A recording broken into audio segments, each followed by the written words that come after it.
This is The Poet and the Poem from the Library of Congress. We have two poets today premiering two first books, and we're going to hear poetry from them. And their names are Gail Bartlett and Jan Booth. And they've had brilliant careers before this, and all with language, which finally evolved into poetry. So, first of all, Gail, let us hear your voice, and then we'll know a little bit about you with a poem. Hi, Grace. The first poem I'm going to read is called Shut the Gate. Like all people who grew up on a farm, you learn not to welcome the uninvited guest, the groundhog, the buzzard, the coyote, the snake. In the night, you might suddenly be left alone. You know how to load the 22, always the unexpected thing to bury. A calf can die in 40-degree rain. A beloved horse might drop from twisted gut. Keep the gate shut. Bury the dead. Even the buzzard with the broken wing. Sometimes Gail Bartlett, a poet, doesn't know what she's done until she's done it. And did you know that you're known as the poet of acceptance? I didn't know that. Honoring everything, even a dead buzzard. It is true. So this is from your debut book. And tell us what the title is, and if you can just sum it up, what is the book about? Okay, the title is Shepherd of the Lithosphere. The book is covering range of poetry and emotions from family history, family connections, regional, the area where I grew up, and children, being a mother, being a grandmother. Those are And the themes, history and legacy. you are our historian for sure, and a bucolic poet. But I was wondering about the title. The poem is so open, inviting, helping, welcoming. Why the title Shut the Gate? This poem is, I think if a delivery person or a propane person truck was coming or a farmer with a truck, I would say, would you please close the gate when you leave? Of course, I would say that. I love that. Now, I'm so glad I asked because you are such a farmer. We How have to get that in there. You're such a farmer. You are made from the land, girl. Well, we're going to go now to Jan Booth, who's also premiering her new volume. And a poem from that book is going to tell us who she is by what she says. Here's Jan Booth. Good morning, Grace. Thank you for including me with Gail in this interview. I really appreciate it. My first chapbook is titled What Remains. And if I just might add, my husband is a painter, and the cover of the book is one of his landscape paintings. I'm very proud of his work. My book is a collection, as is Gail's, of personal poems that reflect, at this point in my life, I have been through many years and many experiences, and I look at time as a very precious and fluid thing. And so many of my poems think about what time means to me and how it impacts my life. My first poem is titled, and I did change the poem that I was going to read. In this time of difficulty in our country, I felt, and I have received several messages from friends and family who have my book saying how much this poem helped them now. It's titled Confronting Despair. Look out the window. Better yet, step out into the day. Begin with the gnarled maple. Look where the wind tore that big limb from the trunk. See how the bark has grown over the scar, thick and buckled. The maple stands, but lopsided now. Look up. The gray squirrel's precarious nest rebuilt after a storm's destruction, suspended again on flexing boughs. A new scurry of squirrels nestles now in dead leaves. Look down. Beneath the nest and maple, English ivy in profusion, loved and loathed by gardeners, making slow, indomitable progress, pursuing sunlight, spreading, clasping, surmounting, undeterred by the gardener's shears or dark shadows. Bend a knee. Look closely now under the ivy, plump earthworm and spindly ant, hard at work for their colonies, gathering food, restoring tunnels, digesting death, and rendering life. Oh, Jan, this is called Confronting Despair, and it is beautiful. You know, you don't describe nature, you bring nature to life, and that is what you do. And the way you do it is with consonants. Figure, go figure. A surrey of squirrels nestles in dead leaves. S, S, S, S. That is what brings this poem together, your consonants. And so you know you are a nature poet, but that's not just looking at it. That is restoring it on the page. So is this what we can expect from your new book? And what's the title? Yes, absolutely. What remains, certainly nature, is what remains when all else fails us. So is that really, I never really knew that that's what you meant. I thought it had It has to do, the title comes from my concern with time and oh, of course. our lives, and how at the end, or as time goes on, how what stays with us and what stays with those we love or those we touch. That's what's important, what remains behind. I remember now that time is a big character in your play throughout the book. Yes. And we have two poets, Jan Booth and Gail Bartlett. And Gail's back with another poem from her new book. And I'm going to give you her resume, which is like 3 pages, and she gave me 3 lines. So Gail Bartlett's poems have been in Baltimoreology, Photospecchio, The Road Beneath Our Feet, the Antioch Poetry Retreat Anthology, Speaking for Everyone, an anthology of we poems. Then this new book, Shepherd of the Lithosphere, is just out, 2026. Gail is a graduate of Towson University, and she divides her time between a farm in West Virginia and her home in Baltimore, Maryland. What she did not say, and what I do know, is that she's had a celebrated life in letters, was a children's librarian, and so much more. But right now, she's our poet. So give us another poem, please. Gail Bartlett. This poem occurred years after I had a particular lucid dream, soon after my father had passed away. But the dream stayed in my mind and then became a poem at a poetry retreat a few years ago. It's called A Closed Herd, an Open Sky. Lifting from the back porch stairs to the sky, I fly weightless with a breath of joy. Gliding over grass and thistles, clearing the barn road fence and up into the mist.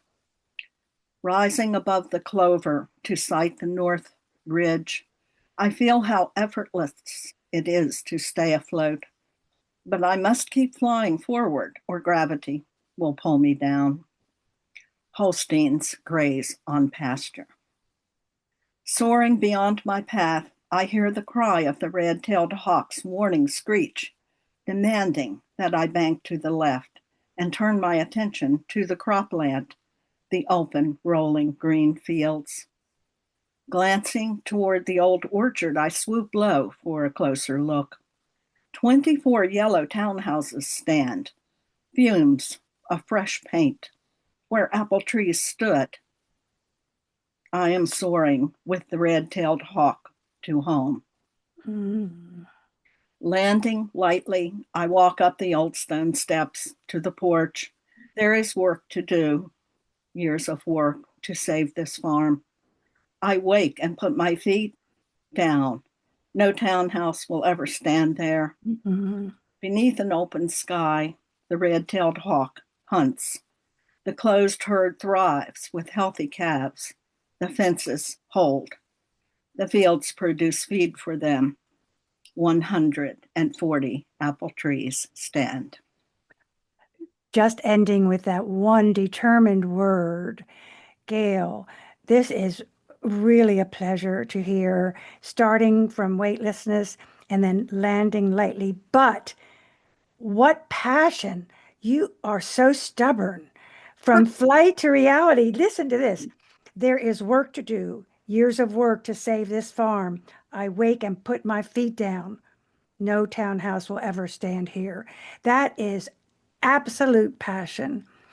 I do have to say that I wish everyone could see everything I'm looking at, because we have a perfect poem with 4-line quatrains in perfect stanzas that are very crisp and very clean, which makes us think, we're very much in some of us in control of this poem. We can trust the reader.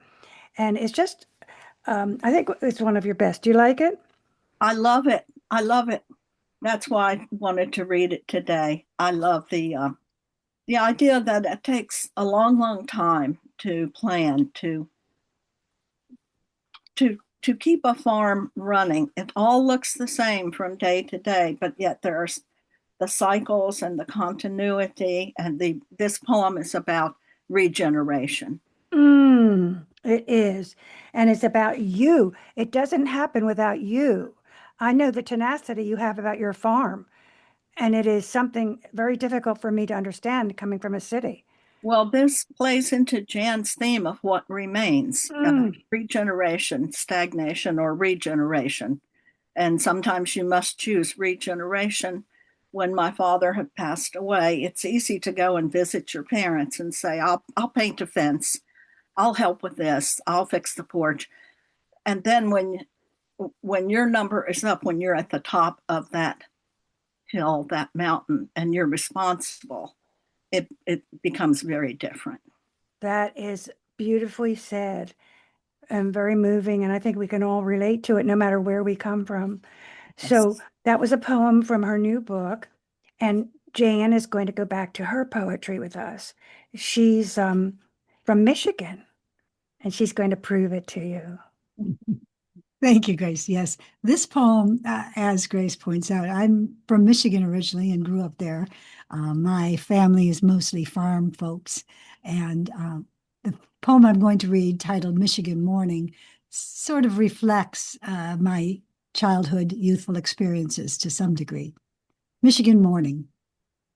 On the oak table, a bowl of crazed and chipped holds ripe green mango and orange persimmon. Sunlight streams through the blinds, casting shadows. Bars across the fruit. Do not touch. An aberration. Beyond the table, the fruit and the window. Papa grimaces as he drags a full water bucket from a fissure in the rocks beneath the cliff. Beyond the cottage and the cliff, a loon calls, a fox barks. The earth breathes, inhales and exhales the crispness. Morning in Michigan. I am there. I am there. Me too. Let us count the senses in that poem. The sights, the sounds, very hard to get in poetry, the colors, the detail. I am there. I am there. What would the world do without poets? We wouldn't smell, taste, or see anything. I'm not kidding. Do you know what you're doing, Jan? Well, that's interesting that you said that, because it reminds me of I walk every morning, except recent with the storm, but I run into the same people, and some of them have gotten my book or read my poems, and one woman that I like very much, we pass in the morning. And she recently said, after reading some of your poems, I'm just looking at the world more than I did before. And I think, oh, who could ask for more as a poet, than to have that comment? Jan, just shoot me now when I'm happy. That is the whole thing. That is, and she probably never read poetry very much I don't before. know. We haven't discussed it at length, but she does comment on my poems, and it makes But me if the very happy. poet can teach anyone to stop and notice Yeah, things, yeah, this demonstrates that lesson. You can't persuade people to do it, but if you right. show them like this, that is awesome to the max. Awesome. And since we have you here on the griddle, we'll hear another poem from you. Okay. The speaking of my walks and living in Annapolis, those of you who know Annapolis know that there are lots of little creeks with bridges over them. And one of my morning walks led me to write this poem titled Crossing the Bridge Again. Mm. January feel to the morning, cold wind over the water, bright sun, crackling dead leaves. And yet the two-note titmouse sings, puffed and preening on her bough, and still I lift my head and smile at lusty grackle's raspy calls. Below, the water roils and buckles, churned and plowed by nature and by man. Look down, I watch the muck roll up, burying the grass that grasps the fragile shore. A plastic bag ghosts just below the surface, and yet the graceful heron thrusts her spear-like beak, fishing amongst the garbage and the mud. When you wrote this poem and titled it Crossing the Bridge Again, were you using the word again because you had two points of view about the bridge? Because I came to see the darker, the sadder part over time. I've lived over 40 years in Annapolis, and it seemed early on the creeks were clear and the birds could enjoy, and I could enjoy nature with fewer sad moments. And this crossing reminded me of the suffering that we as human beings cause to nature. Yes, you do. You do humanize our lives with nature instead of and the other way around. Humanize nature with our lives as well. Two points of view here, going over and seeing the beautiful things and then going over again and seeing what has happened. What did you mean by the words yet and still? Read those four lines. Okay, And hold yet, on. in the first stanza. In the first stanza. Yeah, and yet, And yet. well, in the first stanza or in the second? And I yet, think it's the first stanza, crossing the bridge again. and still I lift my head and smile at lusty grackles. Oh, I'm sorry. And yet the two-note titmouse sings, puffed and preening on her bough, and still I lift my head and smile at lusty grackles' raspy calls. So tell me why yet and still. Is it because, okay, go ahead. Well, because it's a cold, crisp morning and birds have to bundle up as I did. And even though the sun is shining, the wind is blowing, the water's cold, but it doesn't stop the titmouse and it doesn't stop the grackles. They keep, Good. and then I use and yet at Same. Jan is a writer and an educator. What she. Remains is Jan's poetry chapbook, and her poetry is included in three anthologies: Still Singing, Six Women Poets, The Song in the Room, Six Women Poets. Again, those six are pretty productive. The Antioch Poetry Review, a gathering of poets, The Road Beneath Our Feet, and various periodicals. She has a long-running garden column and is the author of Crofton, Images of America. She has her graduate degree from Wayne State University in Detroit, Michigan, has taught at universities, community colleges, high schools for 50 years, and lives with us in Annapolis. Thank you very much, Jan. So, since you have told us about nature, if we read your book, do we know more about you through nature? Or do we know more about what? I hope. Well, it would be lovely if you finished the book and felt you knew me a little better. That's lovely. But hopefully, what my heart hopes is that reading the poems expands or deepens each of our understanding of what nature and time, how precious they are, and what they do for us always, whether we recognize it or honor it or not, that nature keeps giving us another chance and time keeps moving us along. That's your job. That's the poet's job. Everybody has a job to do. Gail is our portrait poet. And here's a poem from Gail's new book. The last thing on earth we planned.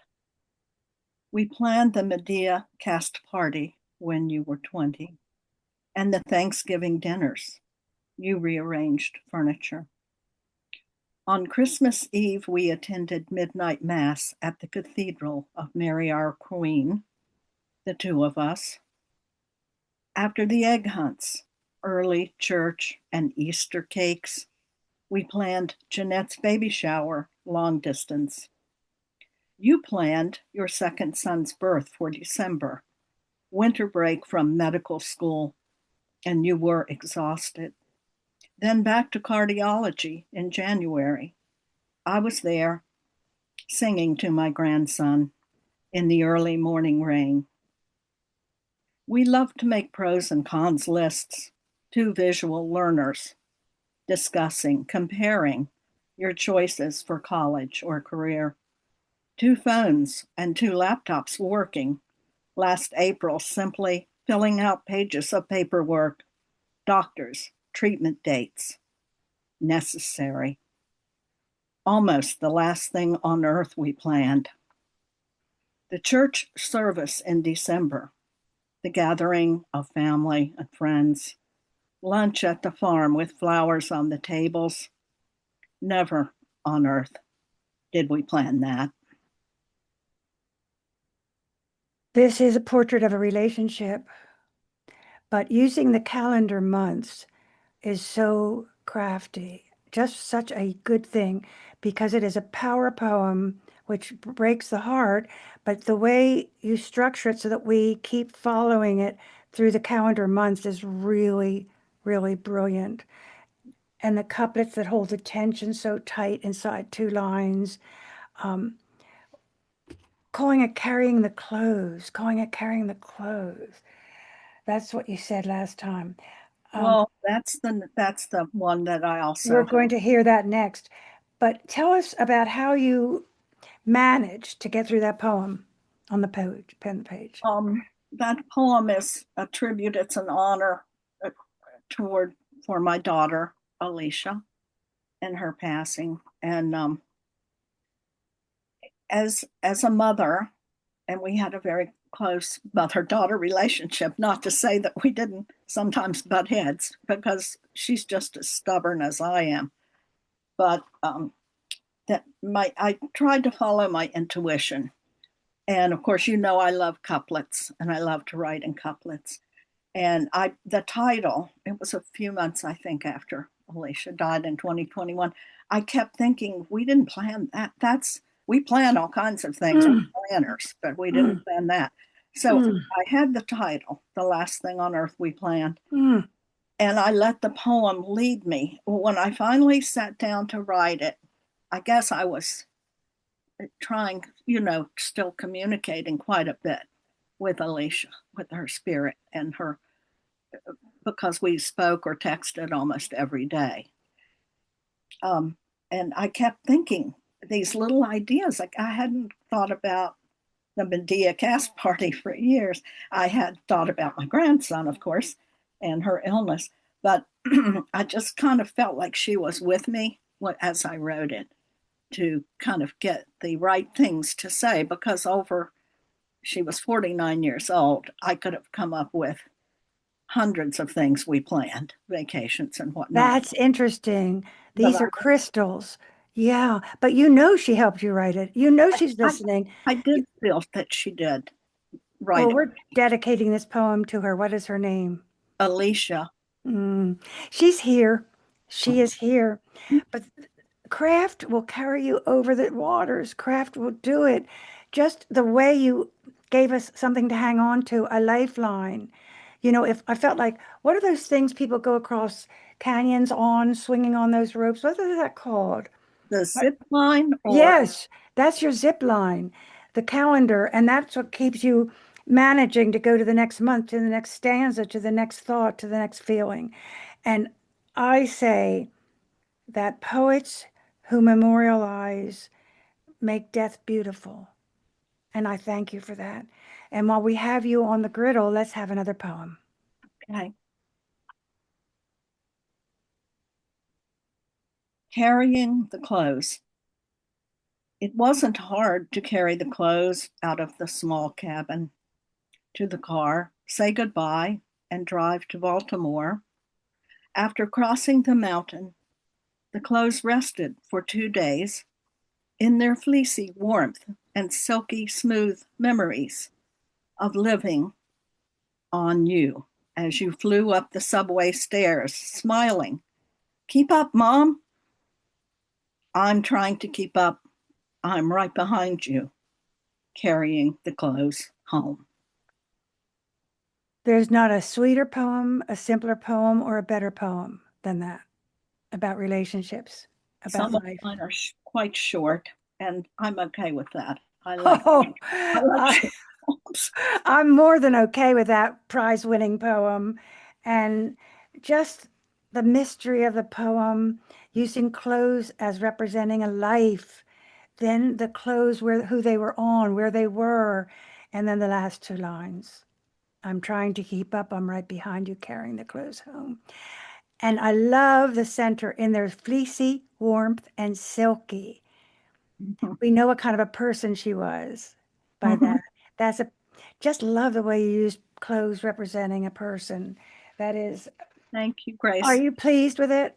Yes, I like to leave a little space. Well, I needed to write it, and I did write it, and I did leave the clothes in the car, and then wait for the rain to pass, and then I think I wrote this after I brought them all in. That was something I needed to do, was bring everything home. So, but she had a husband, but it was my job to do that, and I like to leave some mystery. I like to leave some space for the reader to read in their own thoughts, their own experiences. And I try to do that in a lot of my work. You, you know what confounds me? That in the heart of broken misery and loss, your mind still knows how to make something. If that is not redemption, I do not know what is. If that is not holy, I don't know what's holy.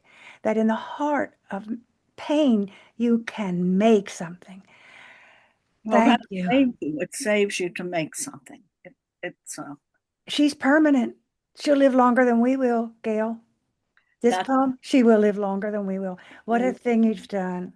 who What a will find thing. our book in the future, and that a poem will speak to them.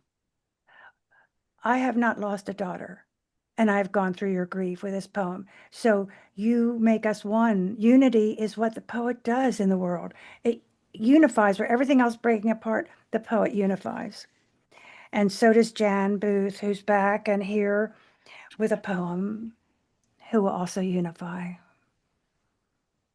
Well, following on the topic of loss and life going on.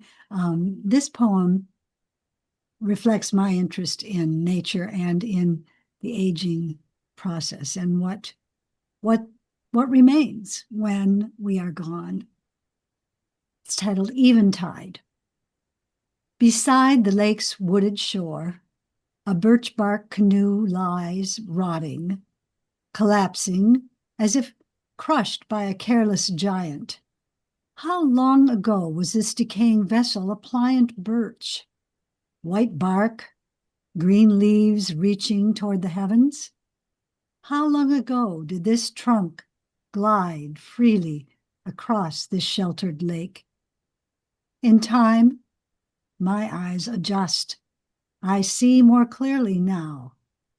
In eventide's half-light. Within and beneath the rotting log canoe, millions of spores bloom, orange, pink, gold, and violet. Mushrooms lift their plump marbled caps from the old log toward the dappled light and rise. Poet of transformation, poet of regeneration. When I was a young poet, I'm very old now, but when I was young, I remember someone saying, use an object in a poem, because an object has vibration, it has a history, it has a past, it has a story. So, your canoe. How did you know to do that? Well, again, I'm from Michigan and I have a dear friend who spends her summers up in northern Michigan. She was just telling me about a canoe ride or trip that she had made. And I put that with a trip I'd made in Maine and walking among the lakes and finding actually these mushrooms, just gorgeous bouquets of these multicolored, multi-shaped mushrooms. And somehow, as things do, they kind of came together in this poem. Talk about noticing, right? Yes. Talk about noticing. I've got to get out of the house. I really have got to go see a canoe somewhere. I mean, I really am from Trenton, and I want to see a mushroom, big time. I do. Gail, when we hear the next poem, I'm going to know why you chose it as the title poem. So let's hear it and let's tell. Well, I hope so, and I might have to add a bit to it. Okay. Shepherd of the lithosphere. How quietly our love went underground, ignoring the cricket's song in the undercurrent of the lost creek. Tentacles of seaweed surprise the emerald fish with an arrow of darkness as they pass through the seldom found door, turning them as white and colorless as the feathers of snow covering their winter shadow. No shadows, no permission for the former light they knew. Gail, you are so good. No color in that but one emerald fish. No color in that poem but one. It's all white and wintry. Oh my. Yes, it's like Picasso's blue period with just one stripe of red. Did you know you did that? Not until I found the poem and read it again. I hadn't realized. White and colorless, but for that emerald fish. Yeah. Well, let's talk about your word choice then, because that's diction. Diction makes tone. So what is the tone of this poem? I think there is a lot of mystery here, and I think there are secrets. Through the seldom found door, the fish have to find their way in and out in an underground cave. So when I chose the title Lithosphere, and the title poem and the title of the book, I grew up in an area of limestone and karst, what we call karst formation. I'm not a geologist, although I have friends who are. It's under the part of West Virginia where the farm is, and the part of Virginia where my father worked and we went to school. we have extensive cave systems, and they create ideal pasture land for cattle. They create rich soil, wonderful farms, wonderful pastures, but they're full of caves, sinking water, hidden caves, hidden creeks, hidden running streams. And so everyone's always concerned about the water table, the pond, the cattle trough, well, that comes from the well level. Everything rides on this beautiful geology. Mm. And to me, it's the lithosphere, the outer shell around the outer hard shell around the earth that will bend, will break, will buckle under pressure, as we have the mountains of West Virginia and Virginia, the Blue Ridge and the Allegheny. So to me, it's just a very mysterious place where I grew up, in the woods and the land. That is a contribution, because what the word lithosphere can do is many things. I mean, I saw it as an embodiment of spirit in poetry, and poetry being the crust over spirit. But now that we know the real way that it entered your mind, it's twice as interesting. It came from real life, right? It did. We have sinkholes, lots of sinkholes, lots of lime outcroppings. But these fish, they really do lose their color when they go in this underground cave from Spring Creek. I know a caver, and I'm going to ask him if this is true. Okay. Thank you. Do Gail, this. you know everything. I might just be making this all up. No, well, if you do, you got a damn good poem out of it. I say. That is great. And so we have another one from Janie. Thank you, Grace. This poem, the form of it was inspired by a poem I read by Lucille Clifton, and the focus of it was inspired by a poem of Grace Cavalieri's called Work is My Secret Lover. Mm-hmm. Mine is titled, Work is the Beat of My Heart. Work is the plump brown hen, pecking patiently in the barnyard. Is the sleek red vixen, adventurous, clever, self-sufficient. Work is the glowing peacock feather, fine and fabulous, treasured. Is the blood through my veins? Is the breath in my lungs dispersing grief, cleansing? No better way to tell the writing process. No better way. And just listen to you again, showing off with your consonants. Plump, pecking patiently, sleek, self-sufficient, fine, fabulous, blood, breath. What a show off you are. We would love to have a final poem from each of you, but I tell you, I'd like to have the names of your books read again, if you'll say them loudly, so people can get them. They're available, I'm sure, on Amazon, and they are truly a contribution to poetry. What are the titles again? Gail. Heard of the lithosphere. Jan. Mine is What Remains. You can get it here. You can. And now a final poem. Let's start with Gail. Notes from Madison for Thomas Saunders. You drop me off at the hospital each morning. Beer at the Union later, and I walk down the aisle of the music department, listening to the sounds of a clarinet and a past left behind. Evenings, I watch police throw tear gas on campus from a hill above the mayhem, losing breath to tears. Thrown your way, but you assure me you are safe, documenting the action from the smoke among friends. Gail Bartlett, and now Jan Booth. The Outskirts of Feeling, this poem is a triolet, which is a French form, very short, tight rhymes. The Outskirts of Feeling.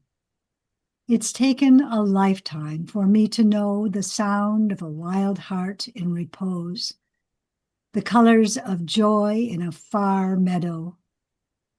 I still exist when I let go and chase both light and shadow. It's taken a lifetime for me to know the sound of a wild heart in repose. Jan Booth and Gail Bartlett. The program is The Poet and the Poem from the Library of Congress, produced by Forest Woods Media Production. Post-production by Mike Turpin, MET Studios. We want to thank our funders, who are Natalie Canavore, Avideh Shashani, Young Ki Kim Renault, and Sandy Jackson Cohen. Mike Turpin's our engineer, and I'm Grace Cavalieri. Thank you.